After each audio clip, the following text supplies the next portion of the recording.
Welcome to Hughes Academy. Hughes Academy Professional Wrestling at Kumeu, and we are off to a hot start with a what could be an extremely exciting match of the evening. Hayle versus Tommy Fusion.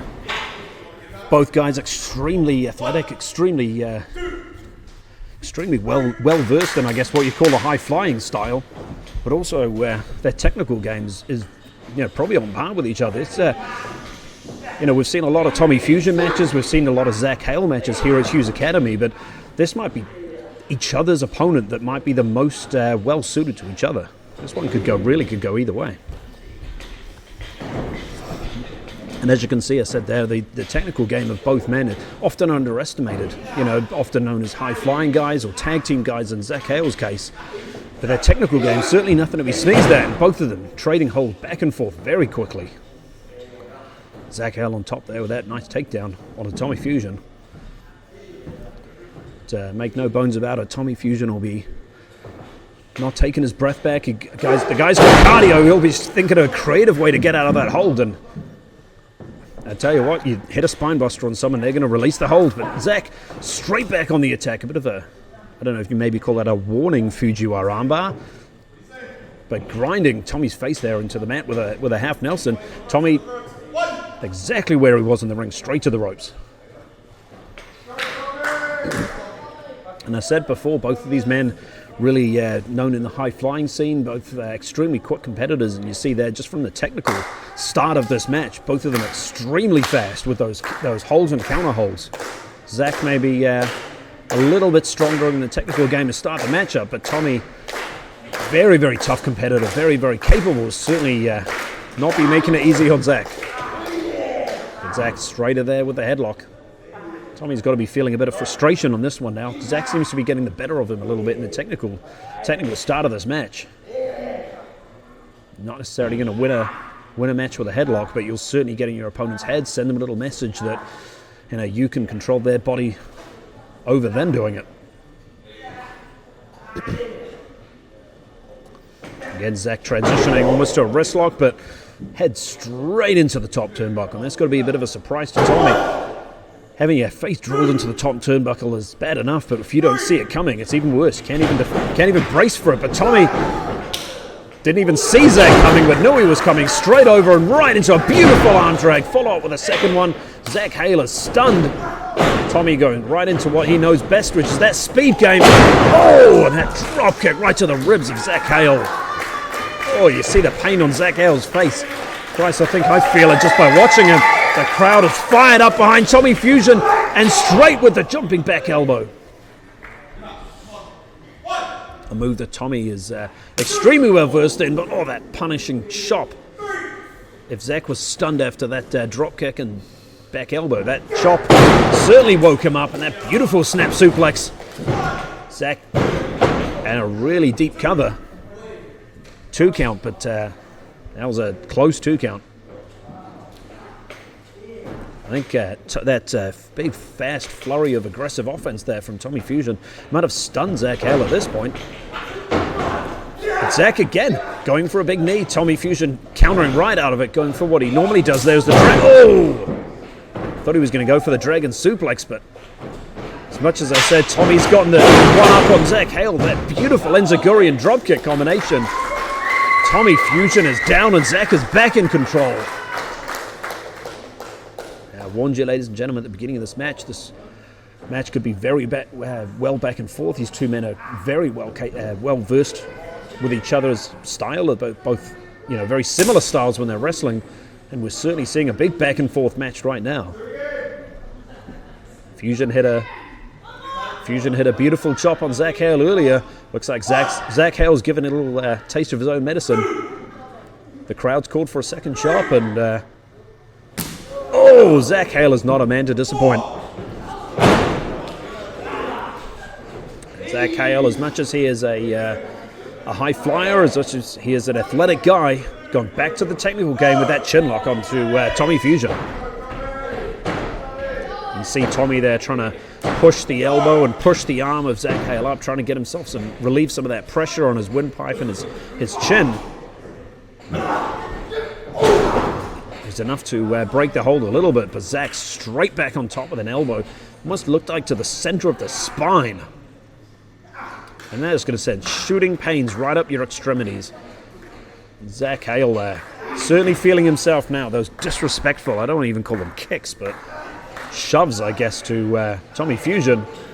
But Tommy's still in it. Oh, and a jawbreaker too. Beautiful jawbreaker to Zach Hayle. Tommy back in control, and this is what Zach Hayle is trying to shut down, is this fast, aggressive flurries of offense there from Tommy Fusion. What a beautiful Hurricanrana from Tommy Fusion. He is back in control.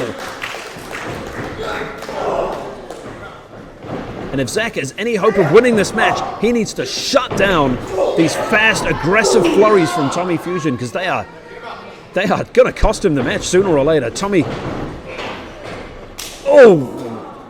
I was going to say Tommy countering out of what Zach had in mind there, but that back heel kick was vicious. But Zach maybe a little bit apprehensive jumping on that top rope, a little out of character for Zach Hayle there. Tommy Fusion again going for that Dragon Sleeper. Zach Hayle,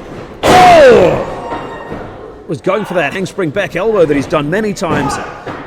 Tommy Fusion caught him in almost a back suplex. That was a close two-fall. I don't know if you saw it there. Tommy Fusion's signaling for the Schwinger. He is feeling the end of this match. He knows he's got Zach Hayle on the ropes. Zach Hayle is stunned. If you want to hit the Schwinger on Zach Hayle, this is your best time to do it. Oh my God, or maybe 5 seconds ago was the best time, but that right hand, I think that just shut down any hope Tommy Fusion had of hitting the Schwinger. Tommy Fusion looks out on his feet. Oh, and again, a running shot from Zach Hayle. Zach's got to be careful. Him hitting that chop on Tommy earlier sort of woke him up from his daze. Oh, and a flatliner into the top turnbuckle. Zach Hayle looking to follow it up. Oh, and a knee to the back of the skull. Tommy Fusion has got to be out of it. We have not seen him move. Zach Hayle setting up. Oh, and a spinning overhead neck breaker. 2, 3. What a match. Your winner of the match, Zach Hayle. What a match, ladies and gentlemen. As I said, this match could have gone either way at any point in time. But Zach Hayle with a flatliner into the top turnbuckle and a knee to the back of the skull, finishing it off with that trapped arm spinning neck breaker. And the win goes to Zach Hayle. But I tell you what, at any point in time, that match could have been, on any other day of the week, that match could have gone another way. But tonight, it's in Zach Hayle's hands.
Ladies and gentlemen, triple threat action for you tonight, and what a triple threat this promises to be.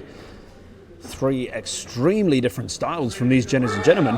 It's 3 extremely different styles, ladies and gentlemen, from these competitors. Jack Franko, clearly the smaller of the 3 men. Clearly the smaller of the 3 men. Seems to have gotten a bit of a haircut. It's looking suave tonight. You know, travels all over up and down New Zealand there. Extremely fast competitor. Very athletic.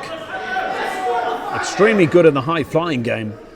James Shaw, who I don't think has stopped talking since he's come out of the curtain. One of the most experienced and prolific wrestlers in all of New Zealand. And as much as his I guess, activities with the crowd and his pre-match rants on the microphone, yeah, the man gets into people's heads. He knows exactly how to wrestle. He knows counter wrestling. He is fast. He is strong. Not someone that you need to be taken lightly. But Slim Kaisa, the 3rd man in the match there, with a vicious little cheap shot there on a Jack Franko. Clearly the bigger of the 3 men. Oh! International superstar from Seattle. We've seen Slim a couple of times. Haven't seen him in a couple of months recently. Last time we saw him was a winning effort over Phoenix Tallion. Phoenix Tallion is not someone you see lose very often, so that's a hell of a tick mark on Slim Kaisa's resume. The man is very, very strong, extraordinarily tough, and I tell you what, he is faster than his size allows you to believe. Oh! But we talked about strength and toughness there. Jack Franko unleashing those kicks, and Jack Franko is an extremely well-versed kicker. I've felt one of them before. I tell you what, they hurt. But Slim shrugged those kicks off so fast and delivered 1 strike to shut Franko down. You'd be forgiven if forget. You'd be forgiven if you forgot, ladies and gentlemen. This is a triple threat match. I don't know if the cameras can catch you there, but James Shaw, and ever the veteran, lurking on the outside. But I tell you what, Jack Franko firing up against Slim, but again, Slim shutting down Franko with that 1 strike. Oh! And 1 short arm clothesline. I think James was considering getting in the ring at that point, but Slim has warned him that might not be the best thing to be doing. Oh, and another short arm clothesline. And look at the way Jack is falling from those things. Often you take a clothesline, you hit the line, you spin off it. You know, it's the impact often hits you in your chest and your throat and knocks you down. But Slim is pulling Franko straight through that clothesline and just clubbing him down. Franko firing back though, firing back with some strikes on the Slim. Slim maybe feeling some of these strikes. I think he's...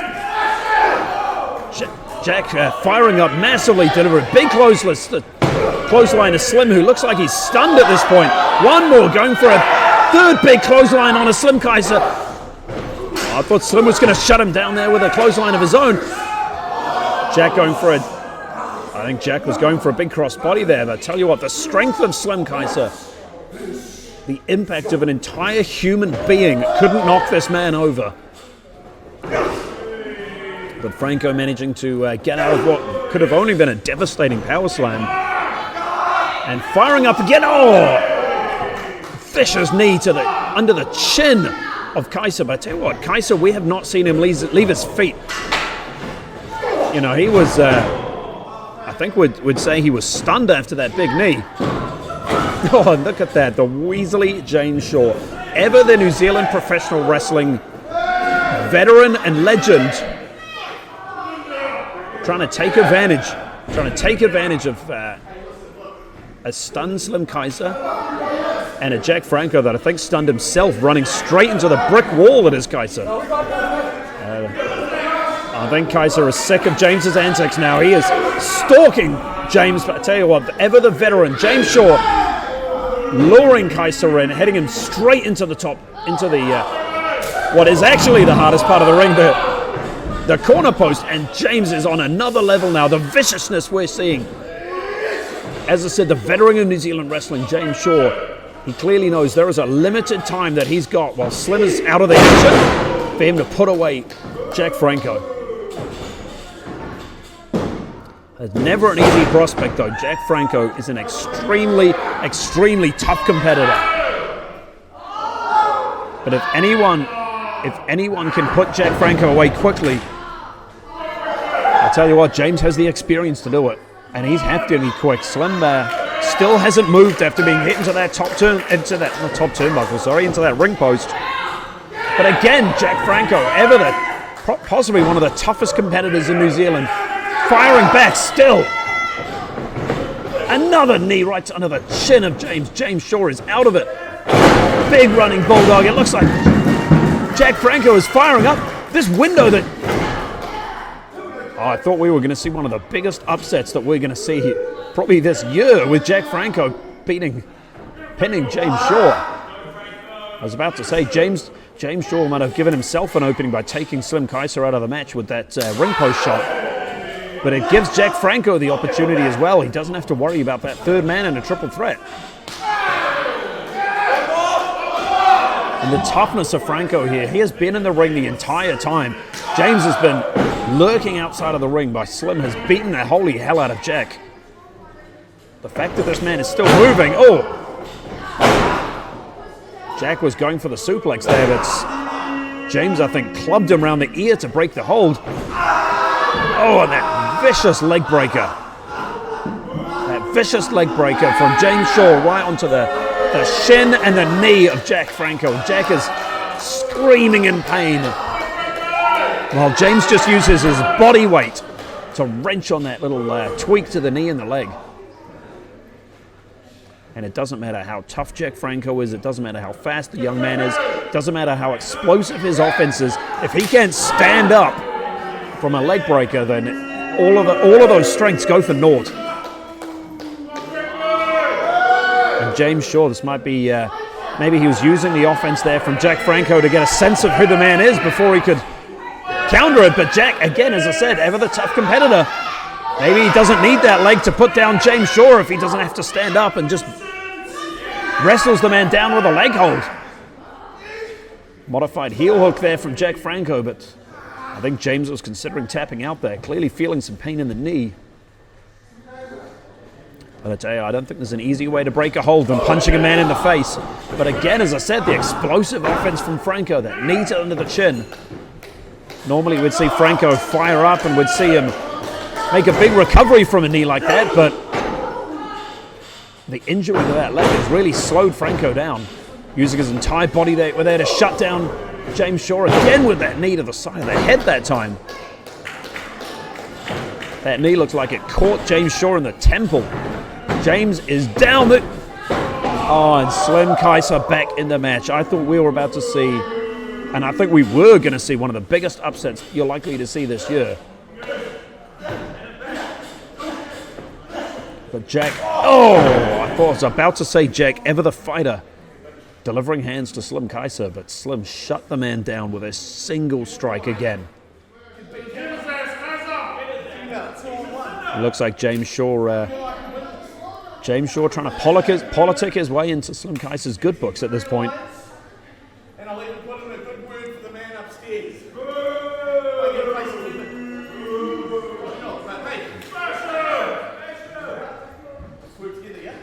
I think this might be James's best. This might be James's best plan here, is maybe get an agreement. Maybe get an agreement from Slim Kaisa that they're working together. But Jack, I was about to say Jack fighting back, but James Shaw shut that down really quick with a vicious kick to the midsection. And as much as I've said that Jack Franko is so tough, if you have a man the size of Slim Kaisa and a man with the strength and experience of James Shaw beating you down at the same time, it is only a matter of time till you are out of this match. Oh my God, a second of those disgusting looking scoop slams from Slim Kaisa. And normally a scoop slam, or a body slam as some people call it, would be a fairly rudimentary wrestling maneuver, pick man up, drop him down, but that extra bit of muscle that Slim puts on that move, it just takes it to another dimension. Here's a move a lot of people might use as a finishing move. And Slim just uses it as a normal part of his arsenal. But speaking of finishing a man off, I think Slim might have just finished off Franko with that massive, massive slam. And I don't know if Franko was rolled out of the ring deliberately or was rolled out of the ring accidentally, but that was certainly fortuitous because he was about to lose that match. I think James maybe had something planned there behind Slim's back, but Slim turned around before he could execute it. As much as Jack, I think, thought he was getting I thought he was getting some breathing room rolling outside of the ring. James has made sure there is no breathing left for Jack Franko. And a little punctuation slap there from Slim Kaisa.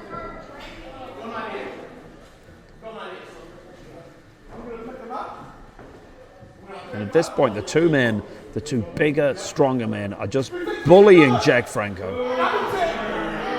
The man looks out on his feet. He looks out of it. Looking like some sort of double team offense here.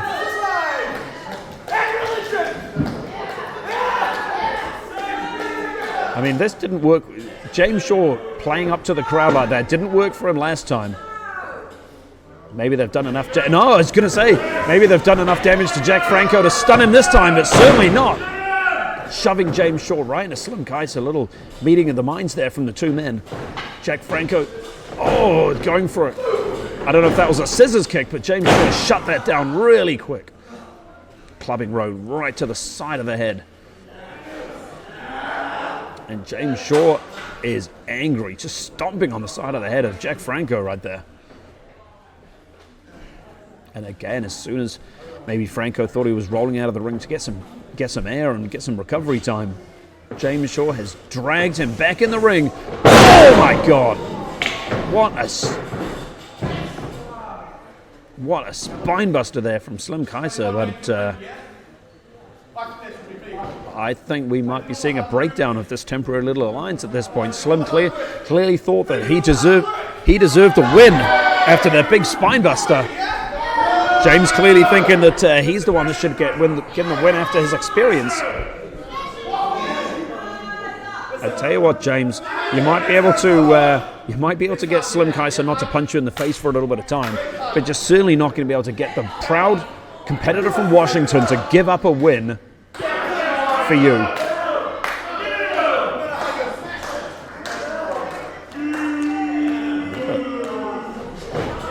I guess that alliance is broken now. Slim Kaisa with a little knee right to the kidneys of James Shaw. And James Shaw feeling that vicious scoop slam there from Slim. It looks like this alliance from these two gentlemen is over. Slim driving his shoulder straight into the midsection of Shaw. Again, even the most rudimentary maneuver from Slim Kaisa is devastating. The strength of the man, the size of the man's shoulder, driving right into not just the midsection, but the ribs and the abdominal area of James Shaw, driving the wind right out of you. Slim clearly thought that was two. Clearly thought that was three, sorry, only getting a 2 count from that big slam.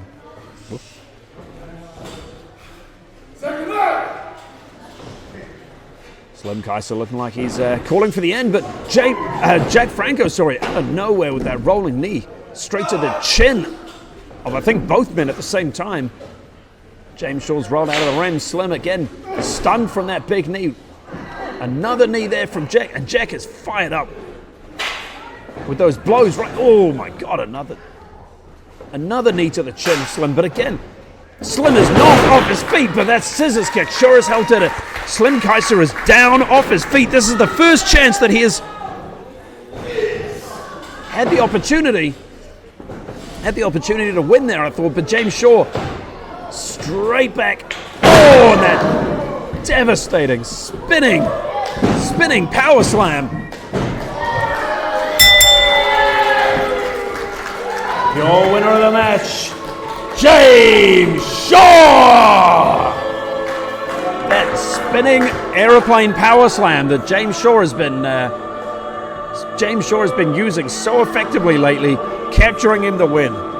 Again, the experience of James Shaw managing to get Slim Kaisa out of the ring when he was stunned from that flurry of offense from Jack Franko. and sneaking a win that very well could have been Jack Franko's.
Technical mastermind this Trent Hooper is, but a technical mastermind with such a vicious streak to him.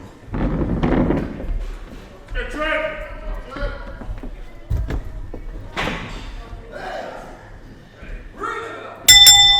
Has had such a vicious streak to Trent Hooper, but his opponent, some of the Hughes Academy fans and Wrestling New Zealand fans will be more than familiar with Phoenix Tallion, a man who's won championships in CPW, former Maniacs United Jackson Shield champion, and most recently, the man to dethrone JT Hollow to crown himself the Maniacs United New Zealand Professional Wrestling Champion. Currently holding 3 titles is Phoenix Tallion. Only a couple of years in his career, and the man is so experienced, wrestles all over the country, is fast, is very strong technical game, very, very strong, much stronger than he appears to be. I've seen the man pick up JT Hollow, and JT Hollow is a big guy. As I said, Trent Hooper, a bit of a technical mastermind. Phoenix Tallion trying to match Trent hold for hold at this point. Trent almost managing to get himself out of that wrist lock, but Phoenix using his experience to just snap at the arm there of Trent Hooper.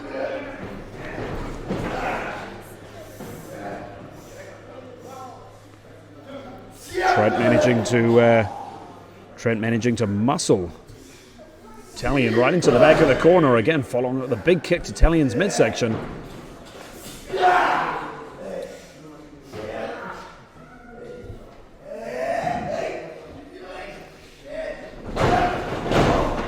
Again, Trent. Oh, I was about to say again, Trent managing to use his technical prowess to get out of some holds, but Phoenix clearly utilizing his speed and his strength, recognized the danger he potentially was about to be in. And 3 beautiful arm drags from Phoenix Tallion there. Trent is stunned right after that big drop kick, but maybe not stunned enough. Phoenix Tallion is over exuberance, maybe cost him,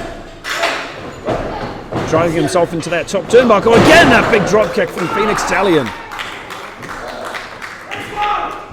As I said, the man is fast. He has extremely fast reactions, managing to see that Trent Hooper was countering out of his offense there. Delivering a beautiful drop kick, but Trent, as I said, what a vicious streak this young man has. And such a vicious backbreaker there. to Phoenix Tallion. And look at the face of Trent Hooper. The disgust on Trent Hooper's face when he looks at Phoenix Tallion and those stomps. Trent rearing up his entire leg and using his, almost driving his body weight into Phoenix Tallion with those stomps. Trent Hooper, the look on his face right now is absolute disgust at Phoenix Tallion. He is clearly not impressed by Phoenix Tallion's resume, but maybe he's impressed after those chops. Again, I thought I was about to say Phoenix Tallion fighting out of the corner with those chops, but Trent Hooper driving Phoenix right back into that corner. And that's not only Trent's shoulders driving into the midsection of Phoenix Tallion. As much as that those turnbuckles look padded, it is a very heavy steel buckle with just a very thin padding onto it that's stretched over it. You basically don't feel the padding, you just feel a metal buckle. And a metal buckle in your spine is a lot to shut down your offense and ruin your day. And Phoenix struggling to get his breath back after this flurry of vicious offense against Trent Hooper. Trent is recognizing that Phoenix Tallion is struggling to breathe at this point and using those fists to drive the wind out of Phoenix. And you see that the technical genius of Trent Hooper looking like he was Irish whipping Phoenix Tallion across the ring. And normally if you're being Irish whipped, you expect to hit the ropes and come off them. You don't expect your opponent to be that close to you. But Trent maintaining wrist control and allowing the momentum of coming off the ropes to drive Phoenix right into his own knee. And Phoenix is getting an absolute beating from Trent Hooper now. He's struggling to breathe. The man is gasping for air.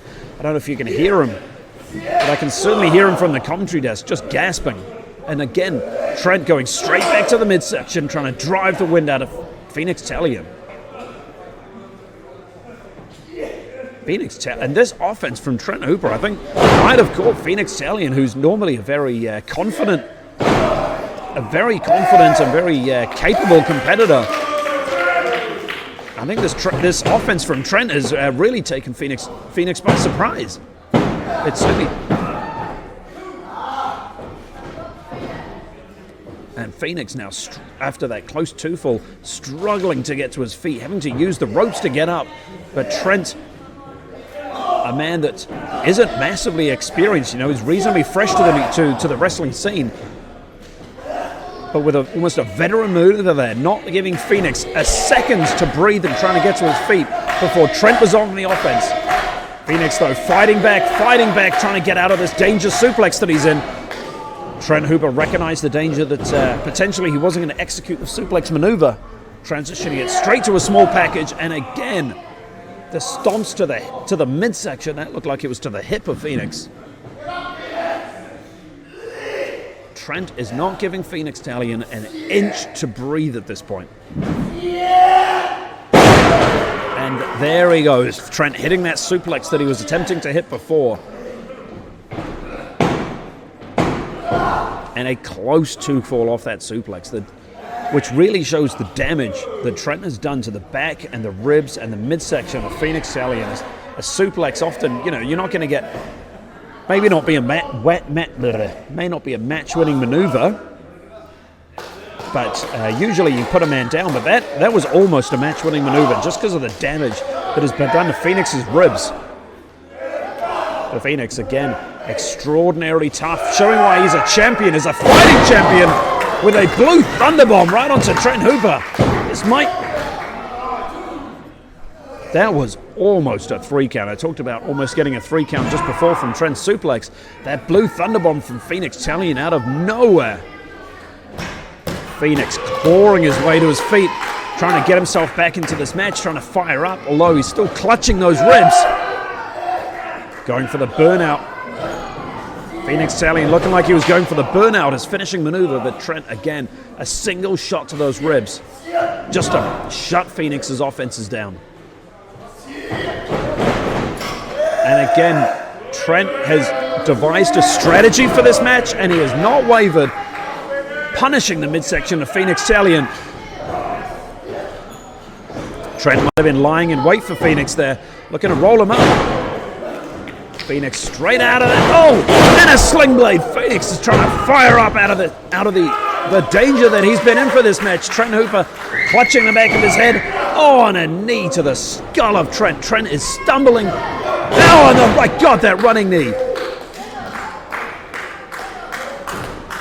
And it looks like Trent wanted to sit up after that, but his body wouldn't let him. Clutching that jaw as Trent Hooper, and I tell you what, I can't say I blame the man after that devastating knee, followed by that running knee.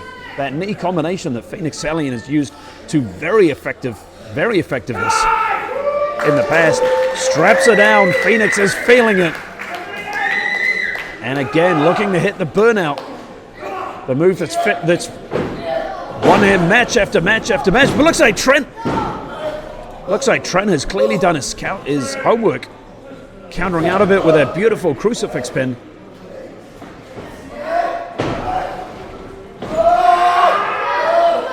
But again, Phoenix not playing around this time, executing the maneuver as fast as he possibly could. Your winner of the match, Phoenix Tallion! As I was saying, Phoenix Tallion, they're not playing around that time, hoisting Trent Hooper up and executing that maneuver as fast as possible. That was almost a desperation burnout from Tallion to put Trent Hooper away. But Trent Hooper, what a showing we've just seen from that young man. Taking the New Zealand Professional Wrestling Champion, the CPW Tag Team Champion, and the CPW Panhead Champion. That's the same man. That's Phoenix Tallion, taking him to the absolute limit. He might be on the losing end of this match as Trent Hooper, but the man should be proud of himself. He almost beat a triple champion, and that's not an easy prospect.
Ladies and gentlemen, what a clash of styles we have for you tonight. Bobby Wisheart versus Tony Kozina.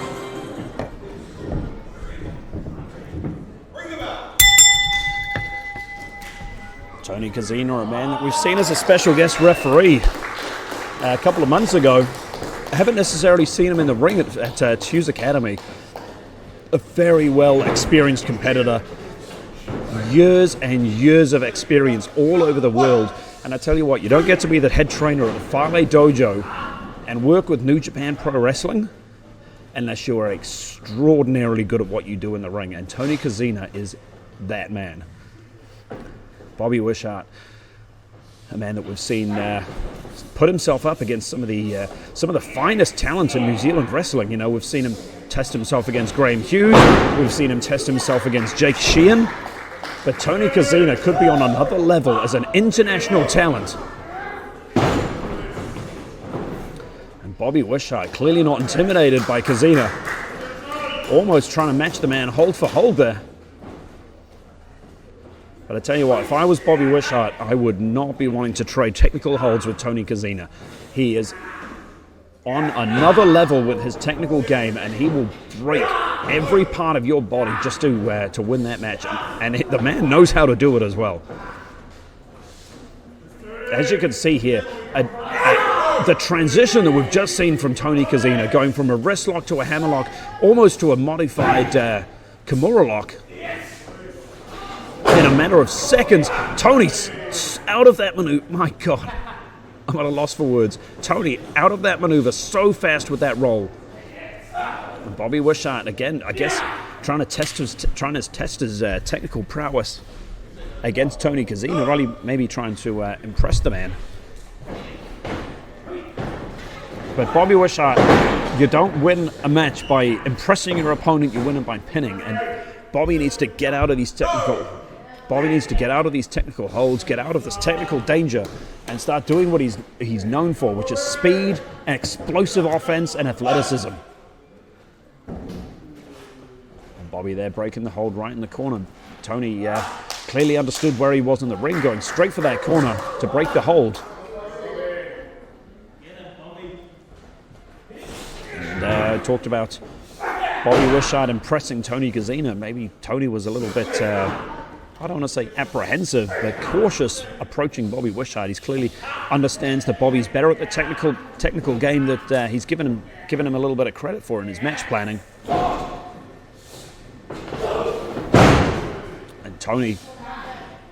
And Bobby's there, flipping Tony Kozina over. But as I said, the technical game of Tony is on point, but that viciousness there, grinding his wrist and grinding his palm right into the chin of Bobby Wisheart. Just a little bit of distraction there for Bobby to just help him loosen the hold, and Tony following up straight away with that shoulder into the corner. Oh, and a vicious chop from Kozina. But look what we're seeing there from Tony. A lot of the time, a lot of wrestlers hit a chop, they show off to the crowd, they give the opponent time to breathe, but Tony snatched at the head straight away. Didn't give Bobby any chance to recover. Bobby's still managing to do it though, driving Tony into the corner, hitting that big running elbow. Oh, and a monkey flip that we have seen Bobby Wisheart execute beautifully over the years, hitting Tony Kozina, flipping a man much bigger than he is straight over his head. Tony kicking out at one though. And Bobby now trying to, I thought he was trying to transition Tony out of the technical game. And maybe he is hitting a front face lock, trying to hit a suplex on the much bigger man. But Tony, extremely experienced, a couple of quick shots to the midsection and the ribs of Bobby Wisheart. Small package, almost catching Bobby Wisheart by surprise. But Bobby, it looks like he's learning from experience, not giving Tony a second to breathe, delivering straight away with that running headlock almost. If there's ever a man that knows how to get out of a headlock, it is Tony Kozina. Looks like they both had the same idea. They're going for dual going for dual shoulder blocks. Bobby Wisheart a little bit faster to his feet. And if he was thinking about delivering a strike there. Oh. But Tony going straight over Bobby Wisheart, looking like he's tweaked his knee. Bobby looks stunned. Bobby looks stunned. It's Tony. Tony is feeling his knee at this point. Tony's feared. The referee's considering calling. Tony's considering. The referee there, Matt, was considering calling the match on to Tony. Tony's an extremely proud competitor, not letting Not letting Bobby... Oh! Oh!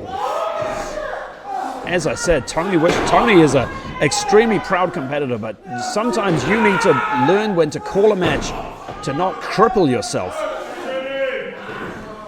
It looks like Tony was did a disrespectful slap to Bobby Wisheart. A disrespectful slap to Bobby Wisheart just pissed Bobby off. That stomp to the knee was vicious. Tony might need to consider calling him, tapping out and calling this match off. And Matt is the referee. Sometimes the wrestlers are their own worst enemies. Their own worst enemies are their own bodies. And they're not going to tell you that they can continue. This is a bit more of a vicious streak than we normally see from Bobby Wisheart, but Bobby is sensing a weakness on a much more experienced competitor and is targeting it. Targeting it like I've never seen him do before. The desperation that we just saw out of Tony Kozina. Oh my God, Bobby, what are you doing? Tony is screaming in pain at that. Matt needs to consider calling this match. Like Tony's not going to tap out. He's a proud competitor. He is not going to let himself lose this match. But a single leg Boston Crab, the pressure that this is putting onto Tony Kozina's knee, the pressure that this is putting on Tony Kozina's knee, he is screaming in agony. Matt needs to consider calling this match because Tony's not going to tap out. But even if you lose a match, you still want to walk out of it. And if Tony Kozina carries on the way he's going, he's not going to be walk ever again. But to the bottom rope. My God, I've never seen toughness like that in a human being, withstanding this offense just to get to the bottom rope and continue on. Bobby Wisheart clearly understanding that the match is going in his favor. Oh! But it's that Tony fighting back with that chop. But if you've only got one leg, if you can't walk, it doesn't matter how hard you fight. Your opponent is going to be beating you.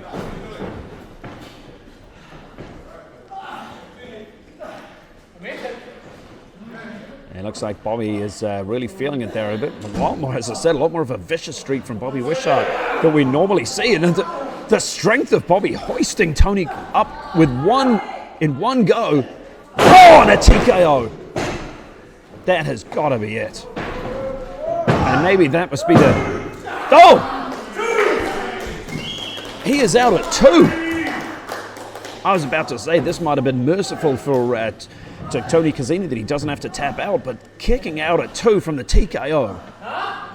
We have seen Bobby Wisheart win several matches with that maneuver, and it looks like Bobby has decided that if you're not going to be pinned, I'm going to make you submit. Looking for a modified figure 4, or maybe looking for the figure 4. Looks like Tony's fighting back. He is certainly not going to let Bobby Wisheart lock this in easy. But Bobby managing to get the figure 4 leg lock on a Tony Kozina. And I tell you what, this maneuver, I've been in it, hurts like absolute hell. And that's the danger that we just saw that Tony's in. Not only does he have to consider about tapping out, if he lays back, that's a technical pin, and he can be pinned. So while he might want to lie back, take the pressure off his legs,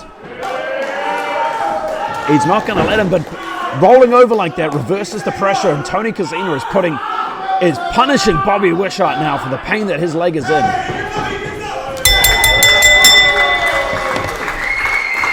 Your winner of the match, Tony Kozina! And that was a desperation counter for a technical mastermind like Tony Kozina, managing to roll through on the figure 4 leg lock and hold it for long enough for Bobby to tap out. But what toughness from Tony Kozina. The man can barely stand, and yet he's still tapping out from the... Sorry, the toughness. The man can barely stand, and he still manages to tap out Bobby Wisheart. It's incredible.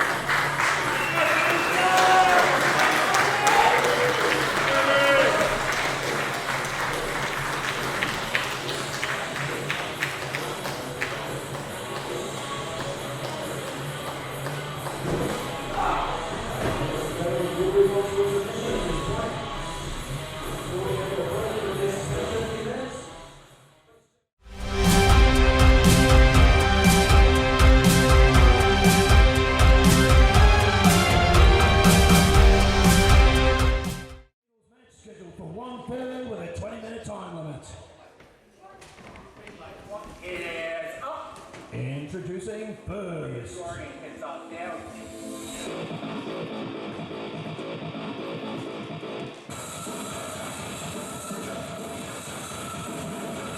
He's Hayle and Quinn. This is Dorian.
I guess, ladies and gentlemen, Dorian Webber with a sneak attack right to Johnny Gardner to start this match off. Dorian Webber, the more experienced of the two competitors. Johnny Gardner, extremely well versed in the technical game, as we've seen, in his couple of matches he's had here at Hughes Academy. But Dorian Webber, a master of strategy, a master of the mind game, a master of understanding who his opponent is. That sneak attack to Johnny Gardner, clearly he understood the danger that Johnny represents, wanting to shut him down early, but Johnny with that beautiful shoulder block turned that strategy inside out. But Dorian, oh my God, rake in the eyes. As I said, I might have called him a master of strategy and a master of understanding his opponent, but he's also a master of underhanded, dirty, disgusting tactics. But Johnny, that rake of the eyes that Dorian delivered right then barely has phased the young man. Johnny is fired up. He is not here to play games. He is not here to work by the hour. The man wants to shut this match down early. Beautiful snapmare and a low clothesline puts down Dorian Webber in a very tight cover there. Very tight cover there from Johnny onto Dorian Webber. I thought we were going to see the shortest match of the night right then. Looks like Dorian Webber has run right into a brick wall with Johnny Gardner.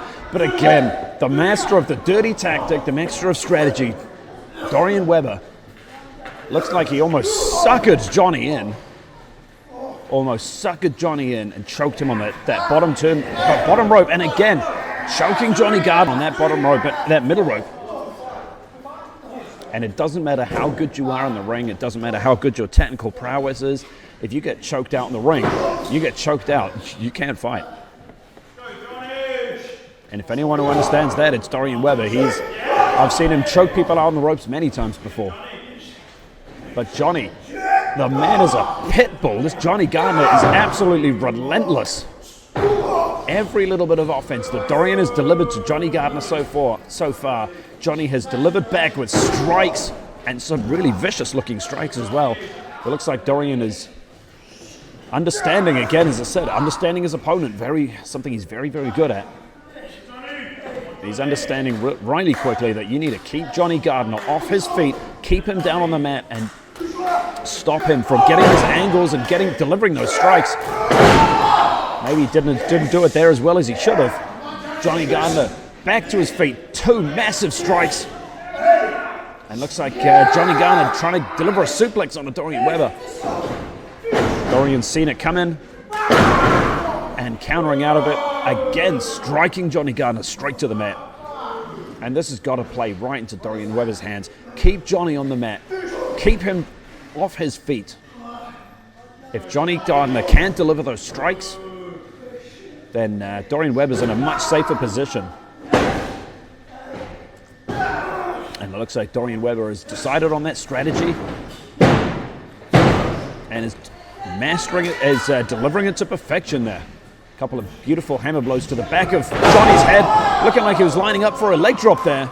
Johnny Gardner has clearly done his homework as well, scouted out Dorian and saw that one coming.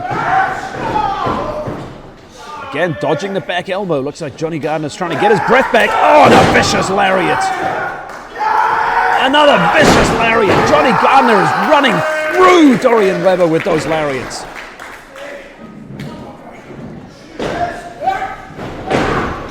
And Johnny, again, using the momentum of Dorian throwing him against the ring ropes, delivering a flying shoulder block. And Johnny Gardner is back on top, looking to deliver the suplex he was looking at earlier. Oh! And the angle that Dorian Webber went down to that was almost a neck breaker as well as a suplex. That almost twisted Dorian Webber inside out. Johnny Gardner clearly feeling it at this point, looking like he was going for some sort of submission hold, but Dorian not allowing that to be locked in. And a beautiful shotgun dropkick taking Johnny straight off his feet. Giving Dorian Webber, that was a desperation dropkick there. Dorian very late to getting to the cover. Very late getting to the cover. I don't know if he expected to win with that, but Dorian certainly used the opportunity to try and get his breath back. And Dorian to his feet faster, but clutching his ribs, delivering that big double axe handle to the spine of Johnny Gardner. Looks like Dorian's looking for that swinging neck breaker he's won a couple of matches with recently. Oh, but Johnny again snapping back with that such intense offense. That big takedown, and Dorian barely got his shoulders up. Mr. Gardner is a relentless pit bull. The man has not stopped yelling. He has not stopped his offense. Every time Dorian Webber has left a tiny little bit of opening to try and breathe and try and recover, Johnny has stayed on the young man. Oh, the disgusting tactics as we saw there. As I said, Dorian Webber, a master of strategically placing himself in the ring. Clearly the referee couldn't see what was going on and delivering a disgusting low blow to Johnny Gardner. Johnny does not deserve this. Johnny Gardner deserves better than to lose to a low blow. Your winner of the match, Dorian Webber! Dorian Webber, I guess on paper, has won the match, but the man did not earn that victory. A disgusting cheap shot from Dorian Webber. The man celebrating like he just won the Hughes Academy title. Fair and square. There was nothing fair and square. There was nothing clean about that victory. What a disgusting show of sportsmanship from Donnie Webber. Johnny rightfully pissed off. As he should be. He had that match in the bag.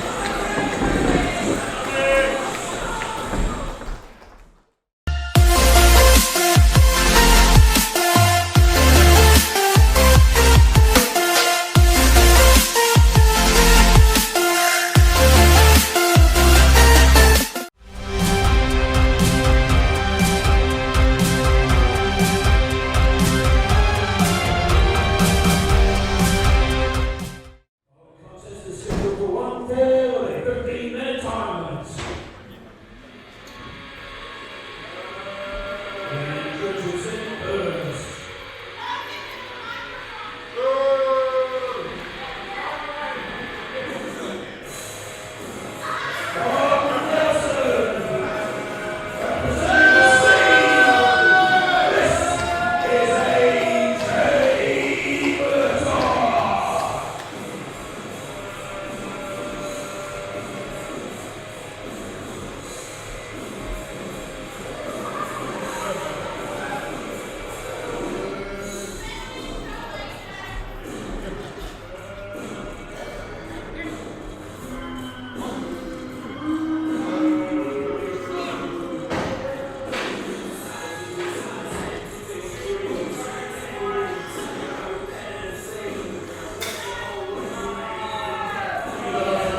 cut the music. Shut up. You know what? 7 years ago, I walked into Hughes Academy. And, sorry, do you want me to come out there? Do you guys want to do a promo? Okay, cool. Say something smart. AJ sucks. Oh, good one. Anybody else want to say something smart? Yeah, walk in, walk out. As I was saying, I walked in. I changed the place for the better. But I was given an opportunity. I was given an opportunity to referee and eventually to wrestle. I was given that opportunity by my opponent tonight, the standard hero, Graham Hughes. So for all of you, you can boo me, you can cheer me, you can do whatever you want. This is a match about respect, because I respect this man, and I'm going to have a good, clean wrestling match with him, test my skills, and win. Thank you, Kumeu. You've been great.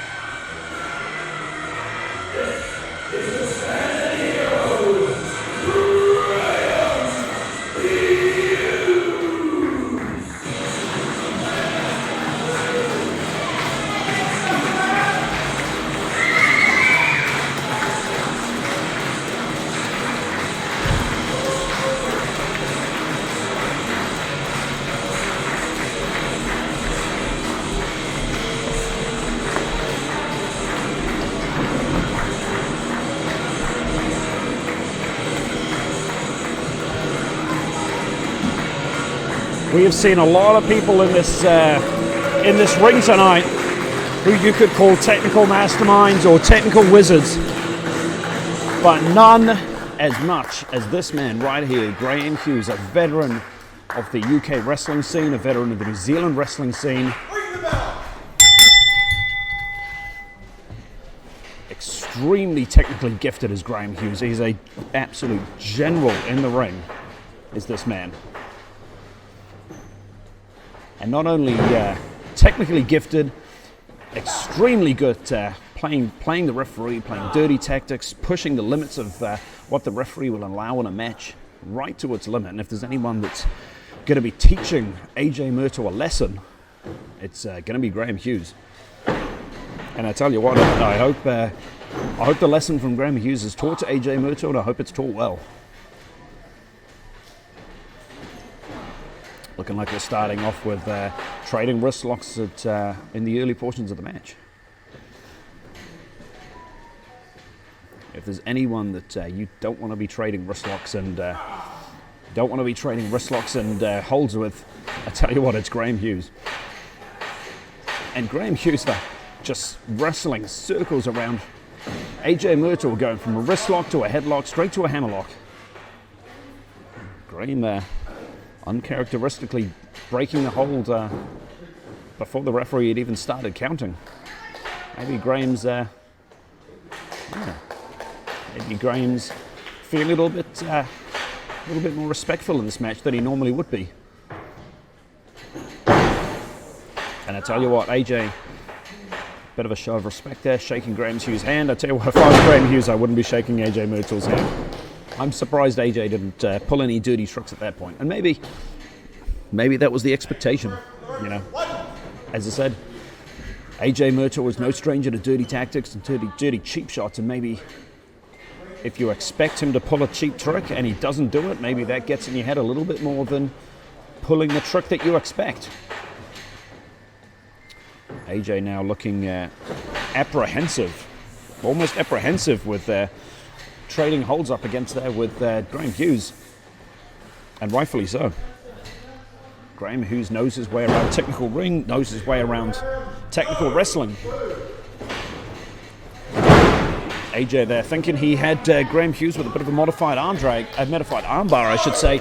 Graham Hughes with a very creative counter getting out of that hold.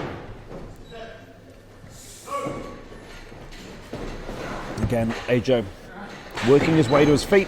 Graham Hughes not allowing him to stay on his feet. locking that armbar in really deep. 3, 4. And I talked to Graham Hughes just earlier, breaking the hold before the referee had even gotten to the count, but maybe Graham was feeling sort of sending a message to AJ Murtagh with that one, just wrenching that arm just a couple of seconds longer than he needed to. Graham Hughes looking for a test of strength here with AJ Murtagh. AJ, I don't know if he was looking for advice from the crowd before locking in that. And straight away, Graham Hughes wrestling circles around AJ. So as much as a kick to the spine from Graham Hughes, as much as AJ is a relative newcomer to the wrestling scene, you know, he's only been proper wrestling for maybe a year and a half. The man was a referee. The man was around the wrestling scene for almost 10 years. So while he hasn't necessarily been in the ring fighting, he has been watching all of his opponents. He's been watching other competitors, learning. It's the best tape study a man could ever get, is being right there in the action, seeing it as it happens, being up close and learning from it. AJ Murtagh, the bigger man, getting slams there from Graham Hughes. Not a big slam, just a disrespectful hoist and drop. I tell you what, wrestling moves don't need to be showy to be effective. Dropping a man onto the mat is still going to do damage to the man's back. And it looks like that's what Graham Hughes is looking to target. Again with that kick to the back. Oh, and a big suplex onto AJ Murtagh. AJ is looking stunned. And AJ doesn't look like he's barely gotten out of the blocks at this point. He is, I mean, he said he was going to wrestle a clean match, and maybe he was telling the truth. Oh, Graham Hughes going for the leg drop that maybe could have ended AJ Murtagh, but AJ rolling straight out of the way.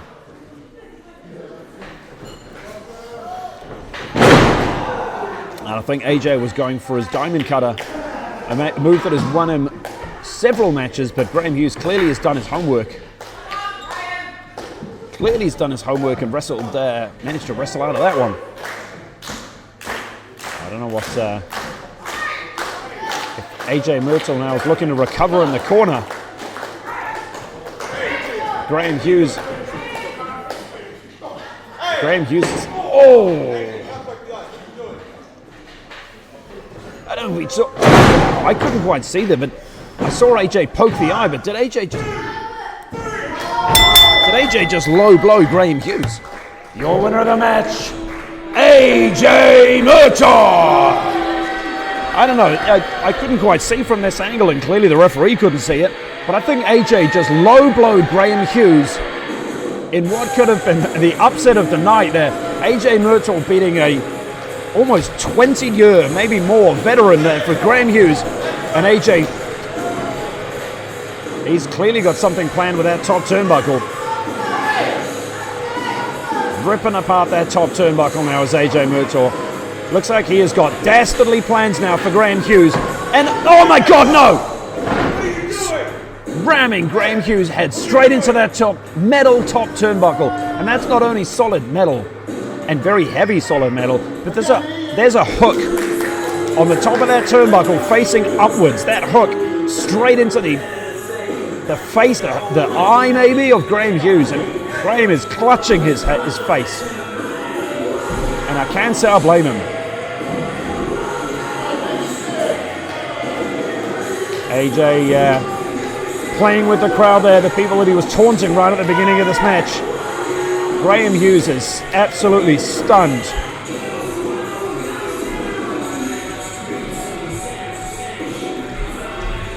What a disgusting show there. Not only the match, but the post-match attack there from AJ Murtagh. So much for a clean victory.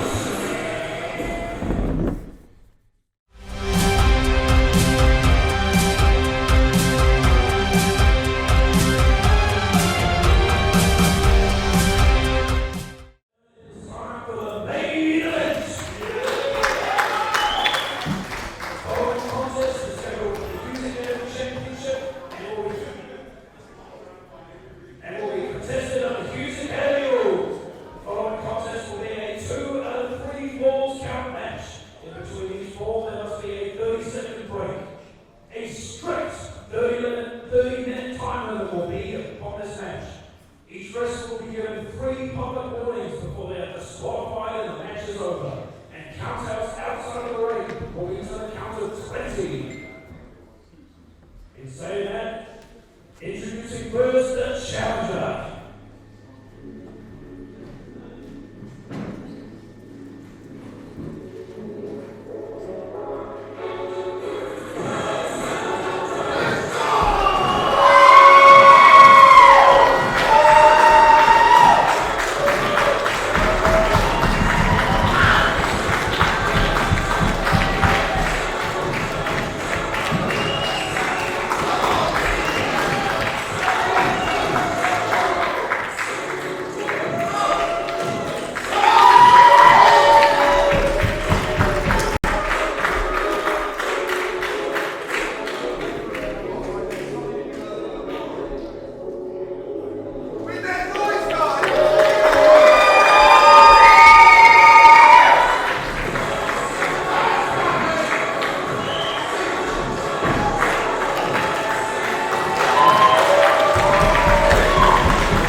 Ladies and gentlemen, what a main event for you we have.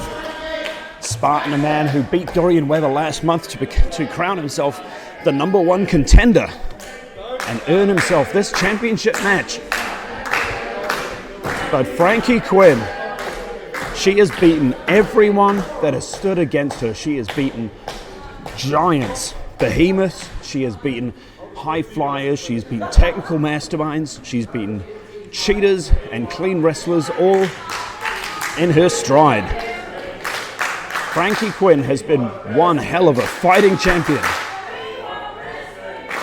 But to take you back in time, before Frankie Quinn held the Hughes Academy Championship, Hughes Academy had 2 titles.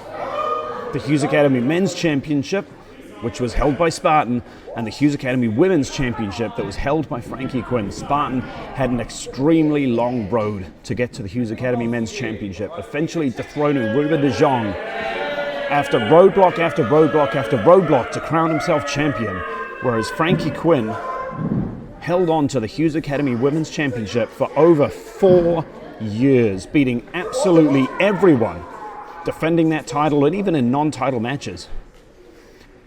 She had a stranglehold on that championship. When both championships were decommissioned and the Hughes Academy Championship was brought into play, Spartan and Frankie Quinn wrestled one-on-one in order to crown themselves champion. Frankie Quinn was the winner of that match. And while Spartan has had to overcome numerous obstacles in order to get himself a championship match, get himself back in the game, get himself back into his winning ways, in the meantime, winning the IPW Heavyweight Championship, Frankie Quinn has been defending her title again and again and again. But that initial loss, when the championship was first put into play, has got to be weighing on Spartan's mind. And had to be weighing on Spartan's mind the entire time. But Frankie Quinn had her number, and look at that, straight away. Back and hold, back and forth with the holds, back and forth with almost the chain wrestling with these two. Frankie Quinn, extremely well versed facing competitors of all sizes, both men and women. The size differential between Spartan and Frankie Quinn, while in many matches a size difference between two competitors, will certainly have a place to play. I don't know, between Spartan and between Spartan and Frankie, I don't know if that will actually come into play here. Frankie is extremely good at beating competitors that are much bigger than she is. In fact, if anything, that's a speciality of hers. But Spartan has worked so hard to get to this championship match, and as much as right now it seems like he's just killing time and playing with the crowd and being overconfident, you have to know that Spartan knows the hard work that he has had to put in to get himself to this point.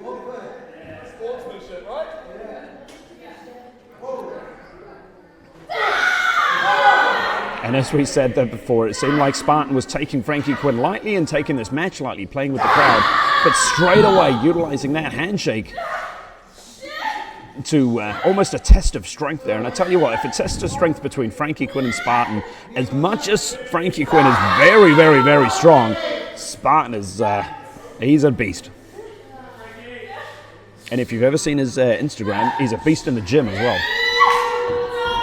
And Spartan, the man who has traveled around the world, going to the UK to learn wrestling, bringing some of that UK wrestling and that technical wrestling right to the forefront there, muscling Frankie Quinn down. But Frankie Quinn has incredible leg strength and incredible abdominal strength, managing to hold that back bridge and power out of Spartan's pen covers.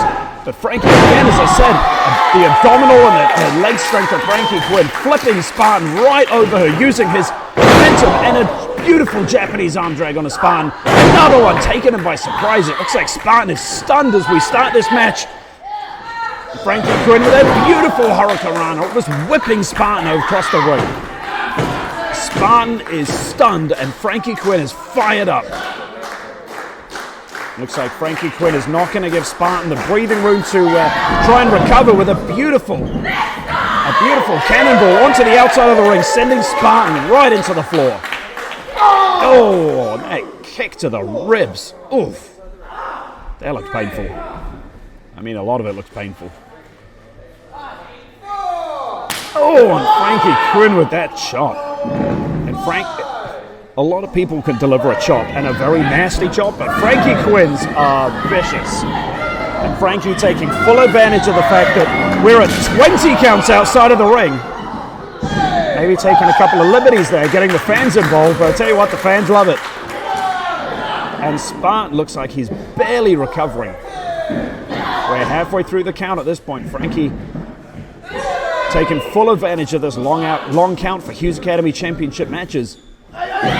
Remember, and whipping Spartan right into that turnbuckle. Spartan is down.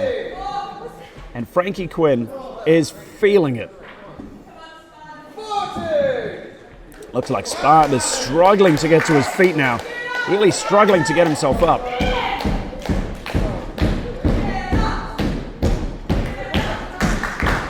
And as much as Frankie there rolls in the ring to break the count, looks like she's clearly confident in this match. Signing something for a young girl in the front row, a young fan of hers. And she has many fans. Extremely popular champion is Frankie Quinn. But Spartan has barely gotten to his knees, let alone gotten to his feet at this point, after being slammed straight into that ring post. Frankie following up and rolling Spartan in the ring. I don't know.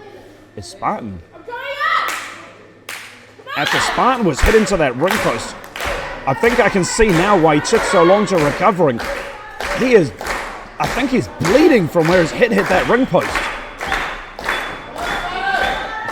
And that ring post did more damage to Spartan than we thought. Yes, he's got some blood there, pooling on his forehead. Oh my God. And Spartan struggling to even sit up at this point.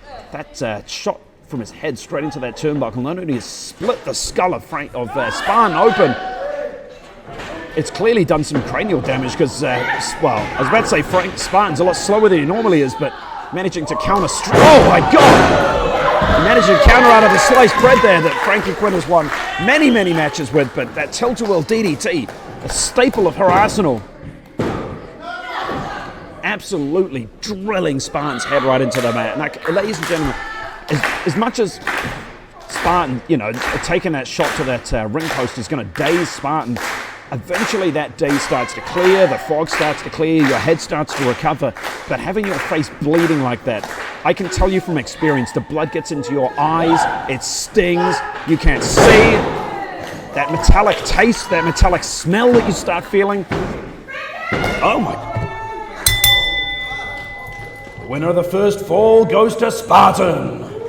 I was about to say that metallic smell, that metallic taste you feel from the bleeding in your head, it throws you off your game. It is so hard to recover from. And if you've only got one eye because you're bleeding into the other one, it makes it really hard to recover from. And it looks like Spartan is making full use of this 30-second break in between falls. As we saw there, a devastating lariat from Spartan, straight taking out Frankie Quinn for the first fall. And there had to be a desperation maneuver there from Spartan because he is struggling to recover. And we are back now with the second roll. As I said, Spartan very wisely used that time to recover, followed up with a vicious lariat. Oh my God, with that spine-shattering.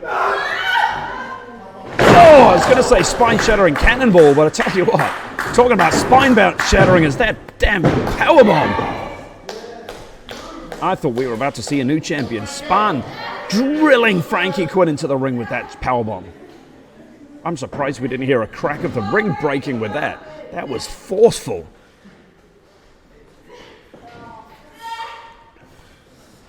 And it looks like, as I said earlier, that the metallic taste and the metallic smell of your own blood can really throw you off your game. It can really make it hard to win matches. It makes it hard to maintain focus, but it looks like it's fired up Spartan. The taste of his own blood, that maybe the feel of his own blood trickling down his forehead is firing Spartan up.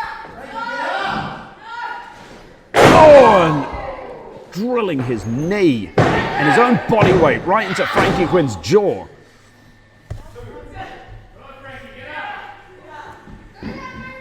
Spartan is clearly on top right as we go deep into the second fall.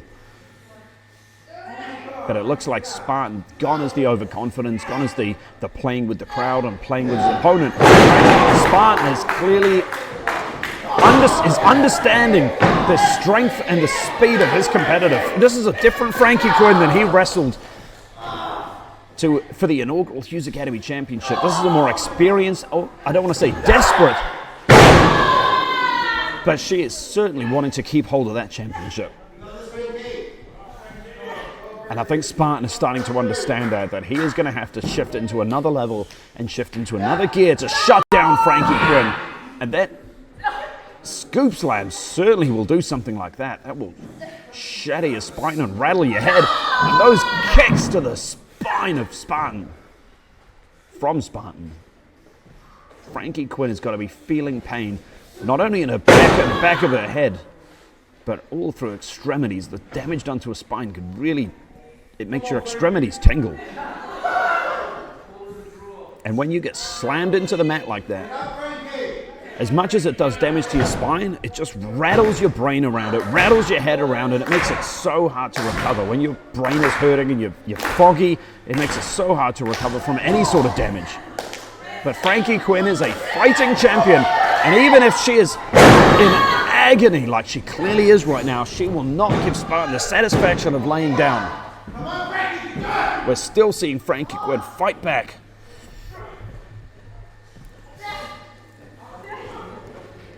And still Spartan dragging Frankie Quinn to her feet.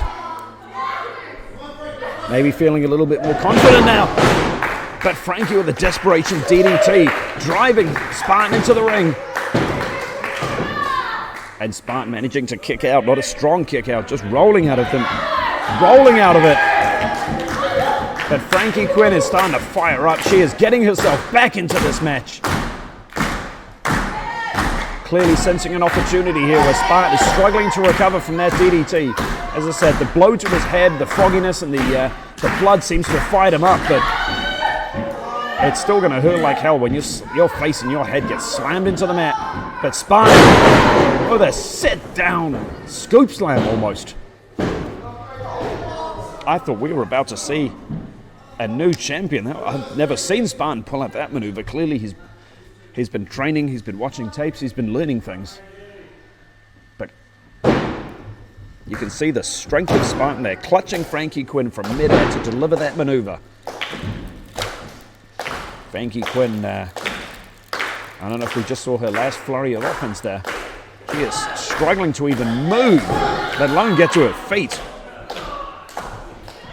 Spartan now delivering a shot right to her shots right to Frankie's arm. I don't know if he was trying to figure out if she was still awake or not, or if that was legitimately meant to part of Spartan's strategy.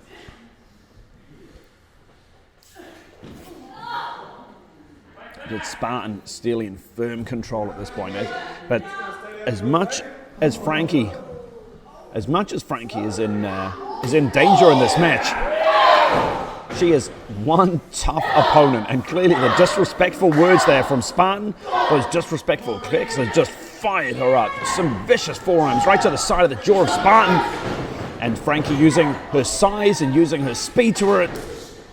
I was going to say to her advantage, but Spartan just, again, catching Frankie Quinn out of midair and delivering such a devastating scoop slam and following it up straight away with a senton. Spartan is not looking to work by the hour. Spartan is on another level. This new level of aggression that we're seeing from Spartan, clearly he understands the opportunity that he has, and an opportunity at the Hughes Academy Championship does not come often. Spartan has worked so hard to get to this point, and he is clearly not letting that hard work go to waste. Oh my God. And normally you'd see an opponent turn themselves and their back takes the impact into that corner, but Spartan whipped Frankie with such velocity and power that Frankie didn't have the opportunity to right herself and just went face first into that top turnbuckle. The top turnbuckle, interestingly, that AJ threw Graham Hughes into the match, in his post-match attack, so I don't know if that's fortuitous for this match. Oh, again, Spartan is not giving Frankie an inch to breathe at this point. Hitting such a suplex. Spartan, looking at the time there, he's got 15 minutes left. We are halfway through this match. As he understands time limits, if we go for the full 30 minutes, that's a draw. And Spartan keeping an eye on how much time he's got to punish Frankie Quinn before he has to beat her.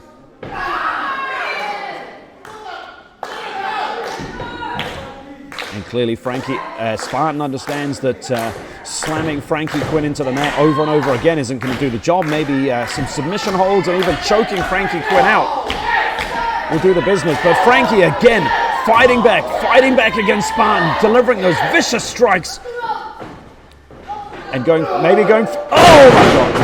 I thought we were going to see the wheelbarrow bulldog that Frankie Quinn is so good at delivering.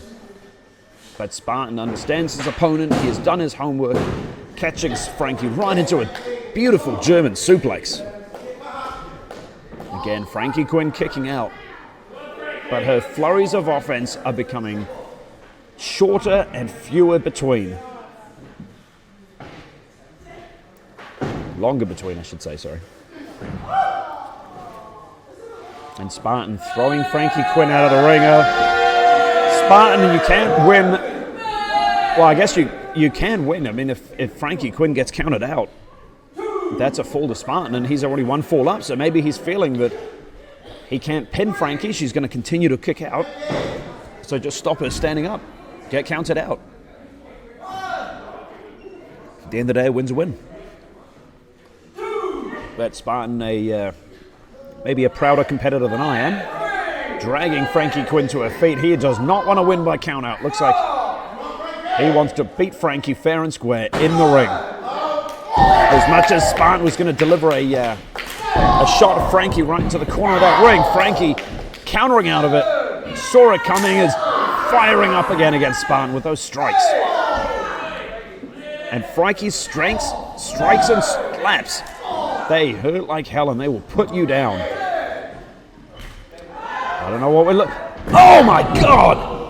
Frankie Quinn delivering a tilt-a-whirl DDT to Spartan on the outside. You know, the ring's got a little bit of spring to it, it's got a little bit of padding, but the ground is the ground. And if you go head first into a hard basketball floor, I don't know how you're not cracking your skull, let alone remaining conscious. Frankie Quinn rolling back into the ring to break the count. Remember, we've got a 20 count outside of the ring, so she's got time out here. But if Frankie Quinn's looking to break the count, clearly she's got something planned. And what a slap to the spine of Spartan there. Frankie better hurt her own hand with that one.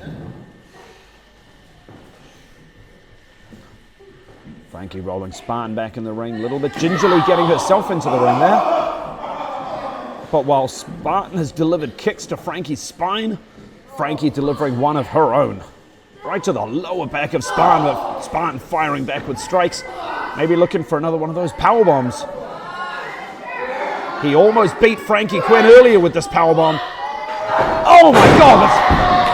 That's Frankie countering out of it. Clearly went to the maneuver a little bit too early. Countering out of it with a beautiful hurricanrana and those knees to the abdomen, to the midsection that she is so good at delivering. And this tilt-a-whirl hurricanrana that Frankie Quinn is so good at. Frankie Quinn is firing up. She is on top of this match. Spartan is dazed. This might be Frankie's best shot to get her first fall in the match. And keep reminder of that. Frankie Quinn has not gotten a fall so far in this match. Frankie has not gotten enough offense in to get a fall in this match. Beautiful wheelbarrow stunner there. Spartan is down. Maybe not in a position for Frankie to take advantage and go for a pinfall. But in a position again for these double knees that Frankie Quinn is so adept at delivering.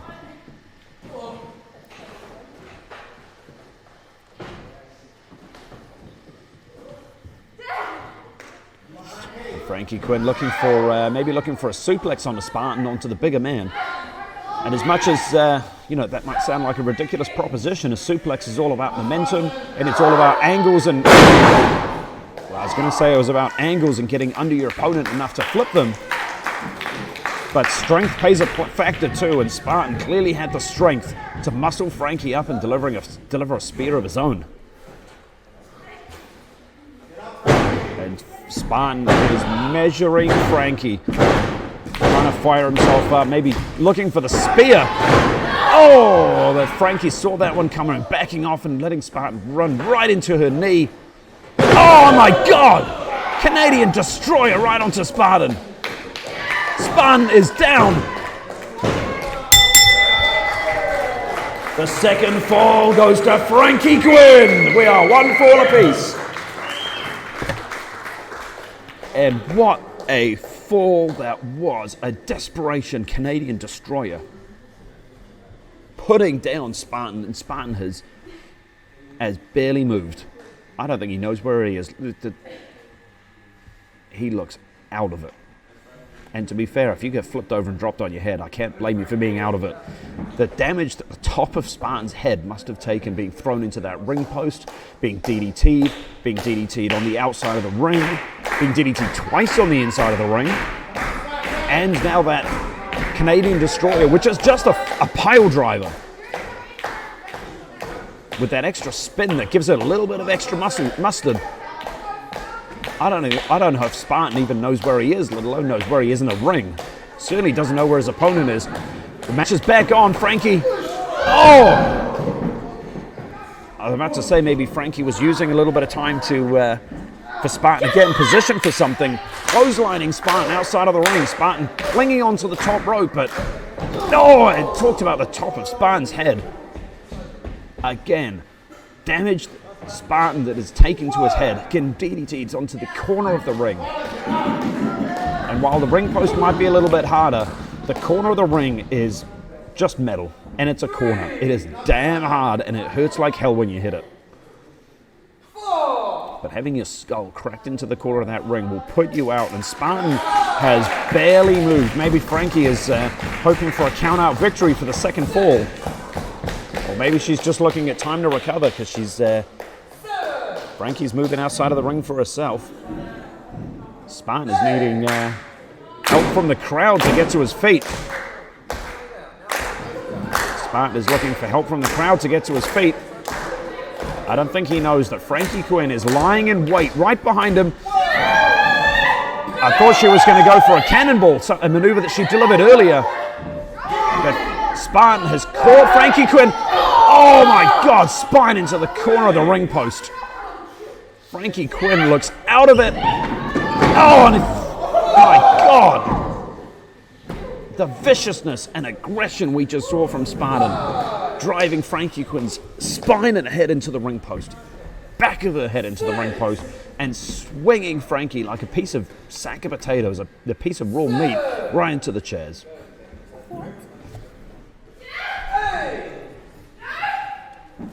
We are seeing viciousness on another level from Spartan. He is clearly understanding that he's lost a fall, he's down a fall. We're at sudden death now in this match. Frankie having to get muscled into the ring by Spartan. Spartan now looking like he's getting aware of his surroundings. Oh, but Frankie's clearly aware of her surroundings, fighting back against Spartan with those vicious strikes and just a straight punch to the head. And you want to daze your opponent. A punch to the head will do it, but it looks like Spartan going back to what he has done so well in this match with another just vicious body slam. I don't know what Spartan's got planned here, or I have a suspicion. We don't see Spartan move to the... Oh! I was about to say we don't see Spartan move to the top rope very often. And he was a little apprehensive getting there, and maybe that's why oh my God. Frankie Quinn slamming Spartan down on the tree of woe, but that thud that you just heard was the back of Spartan's head slamming right against the ring post. Slamming right against the mat. And we've talked about the damage that has been done to Spartan's head so far. That is not going to be helping matters, and Frankie using a ring post as a lever, just wrenching Spartan's entire body across it. And the damage that does to the ribs, the damage it does to the spine, the damage it does to the hip is so much. And Frankie now allowing the crowd to deal shots to Spartan, and a very experienced referee, Conan, is letting Frankie get away with an awful lot. I mean, that was technically outside interference. That was technically outside interference, which really should have had Frankie been delivered 2 warnings at that point. But Frankie Quinn using a little bit of time to recover now with those delicious natural confectionery company lollies. Tell you what, they help me recover. They're welcome to sponsor me if they want. But Frankie Quinn trying to get her energy back, making full use of a 20 count on the outside of the ring. Spartan, though, the damage that he has been dealt from Frankie and now members of the audience, he is struggling to get to his feet. Spartan is just rolling over to his stomach. He is clearly feeling in pain at the moment, and those ribs have got to be in absolute agony after getting dragged right into the ring post. I don't know if Frankie is doing this because she needs to recover, because she's feeling in pain, or if she's just feeling confident. I mean, she needs to be careful. She could get herself counted out at this point. Frankie having words with the referee. Clearly she's got more concern for her opponent than the referee does. But Frank, I don't think... Oh my God, and this is the mistake that Frankie Quinn has just made. As much as letting yourself... Oh, and a scorpion death drop from Frankie Quinn. A little bit of a tribute to Sting, who just had his last match. And away... Oh, and how fortuitous would we have seen Frankie Quinn defending the title with a scorpion death drop in the same month that Sting retired. I was about to say, Frankie recovers on the outside of the ring, but the danger of allowing yourself that time to recover is your opponent recovers, and clearly Spartan was lying in wait for Frankie, but Frankie maybe understood Spartan a little bit better. She knew that he was lying in wait. Oh, and those kicks, almost a hook kick, almost hook kicks right to the chest and the arm of Spartan. And those hook kicks deal a little bit extra mustard. They got a little bit of extra momentum to them. Frankie dragging Spartan on the outside of the ring. These guys have to remember, you can't win a match on the outside of the ring. But maybe what they do understand is you can't win a match on the outside, but you can sure as hell damage your opponent. Throwing Spartan right into the ring, and Spartan clutching his ribs again, his ribs that were damaged so hard, so badly against that corner ring post. Spartan struggling to get to his feet after being driven right through those chairs. And the crowd just called it out. A minute 30 left. We are very quickly running out of time. And Spartan struggling to get to his feet, but Frankie's going to go get him. She's not willing to take a count-out victory. And Spartan, again, using Frankie's recovery time to recover himself. And as I said, we have seen a new level of viciousness from Spartan. Looking like he was going for that spine-shattering powerbomb. But Spartan, oh my God, with a running meteora right onto Frankie Quinn. That has got to be it. With less than a minute left in the match, Frankie again kicking out. Again kicking out. We've got 40 seconds left in this match. Spartan has been aggressive. Spartan has been vicious in this match. But if he wants to win this match, he has got 30 seconds to ramp that viciousness up a little bit longer. And it looks like Spartan holding Frankie into a guillotine submission hold, delivering strikes right to a bag. It looks like maybe he's going for his tomorrow driver number 2. Frankie Quinn, though, going for the sliced bread. A desperation sliced bread with 10 seconds left. Spartan up. A spear! A spear to Frankie Quinn with 4 seconds left. We have to be over this match. 1, 2. With 1 fall apiece, this match goes to a time limit draw.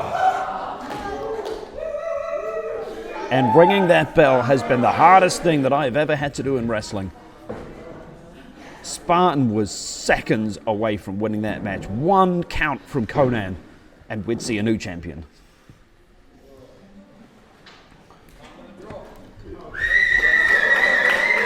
We are at a time limit draw with 1 fall apiece, so still Hughes Academy champion Frankie Quinn!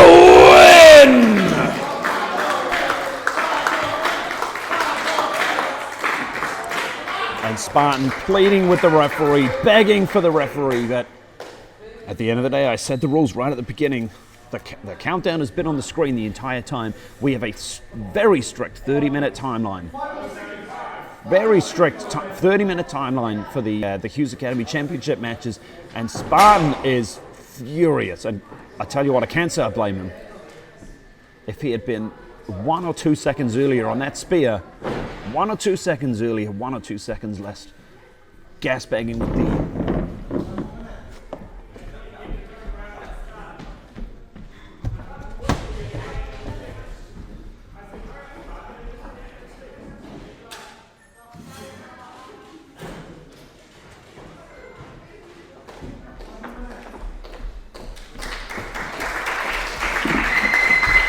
maybe Spartan now, the look on his face is devastation. The man is devastated, and I can't say I blame him. You've got to be losing on a time limit draw. He's got to be thinking to himself, what if I delivered a punch a little bit faster? What if I was a little bit faster in the ring? What if I took less time to recover? He could be champion right now, but Spartan, heartbroken. Probably he must be fighting back tears at this point. Still has enough left in him to give his opponent a hug and show respect to Frankie Quinn, who herself knows that she was seconds away from losing that belt. Frankie Quinn looks absolutely heartbroken, and Spartan looks heartbroken. Neither of these competitors are happy about this result. Maybe Frankie a little bit happier because she still is the Hughes Academy champion.